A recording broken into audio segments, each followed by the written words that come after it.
आप सभी का स्वागत है मेरे बायोलॉजी की क्लास के अंदर। बायोलॉजी आप सभी आए हैं पढ़ने के लिए, तो आओ मैं सिखा देता हूं आपको, है ना।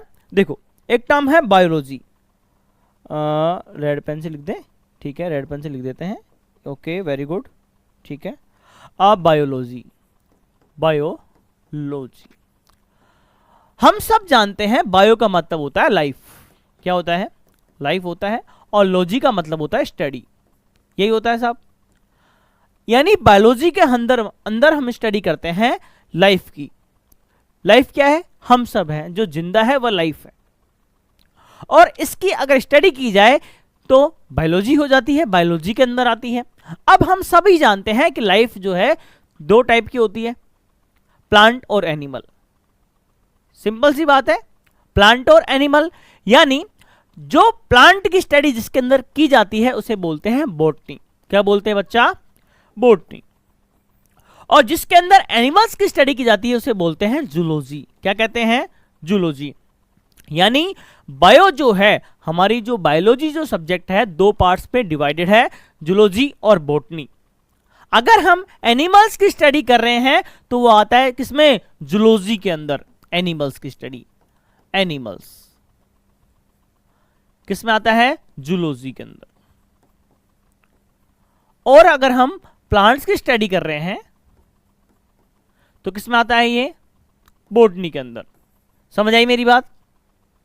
ये तो होगी जूलॉजी और बॉटनी की। बायोलॉजी के जो फादर हैं वो कहा जाता है बेटा किसको, एरिस्टोटल को, एरिस्टोटल को father of biology. Father of biology कौन है, एरिस्टोटल है। फादर ऑफ जूलॉजी कौन है, एरिस्टोटल है। इसे अरस्तु भी कहा जाता है हिंदी माध्यम में। अगर हम बायोलॉजी पढ़ने की बात करते हैं तो बायोलॉजी की जो सबसे सिंपल और सबसे स्मॉलेस्ट यूनिट जो है उसका नाम है सेल। क्या है, सेल। सभी जानते हैं सेल होती है। अगर मैं बात करूं सेल क्या होती है, हमारी बॉडी की सबसे छोटी और सबसे फंक्शनल यूनिट, इसका नाम क्या है, सेल है। हमारे घर के अंदर सबसे छोटा बच्चा होता है लेकिन कोई फंक्शन नहीं होता, उसका कोई काम नहीं होता है। वो खाएगा पिएगा सोएगा, मौज काटेगा, नुकसान कर देगा, और क्या, इससे ज्यादा कुछ नहीं करेगा। लेकिन हमारी बॉडी की जो सेल होती है उसका पर्टिकुलर एक इंडिविजुअल फंक्शन होता है, इसलिए वो फंडामेंटल है, उसका वर्क फंक्शन है। क्लियर है।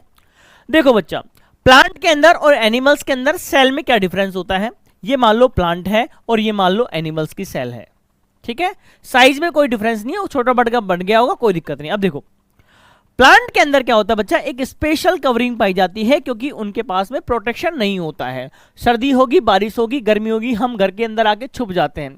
प्लांट भारी रहते हैं तो उन्हें ज्यादा प्रोटेक्शन की नीड है, इसीलिए उनके पास में एक एक्स्ट्रा सेल वॉल पाई जाती है। क्या पाई जाती है, सेल वॉल।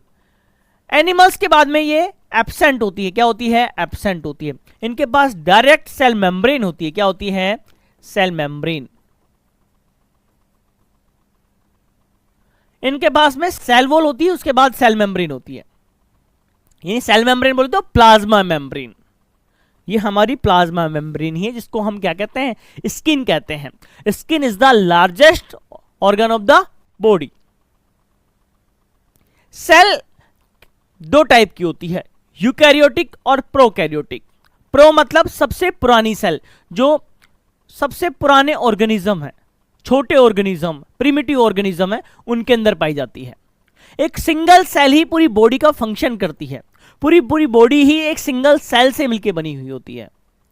यूकैरियोटिक यानी नया ऑर्गेनिज्म, उसके अंदर बहुत मॉडिफाइड सेल होगी, छोटे छोटे कंपार्टमेंट बने होंगे, सबका फंक्शन डिवाइडेड होगा। क्लियर है। ऑर्गेनिज्म भी दो टाइप का होता है, एक यूनिसेलुलर, एक मल्टीसेलुलर। यानी एक ऐसा ऑर्गेनिज्म जिसके पास में एक सेल है, यूनिसेलुलर। एक ऐसा ऑर्गेनिज्म जिसकी बॉडी बहुत सारे सेल से मिलकर बनी हुई है, मल्टीसेलुलर। आपको लगेगा सर ये क्या पढ़ा रहे हैं। आज मैं इतना ही बताऊंगा कि मेरी तबीयत बहुत खराब है, मैं बहुत थका हुआ हूं, पूरा दिन हो गया है, मेरे पास रिकॉर्ड करने का टाइम है ही नहीं, लेकिन मैंने जैसे तैसे 2-5 मिनट का टाइम निकाला और कर दे रहा हूं। मिलते हैं कल अगली क्लास में। धन्यवाद।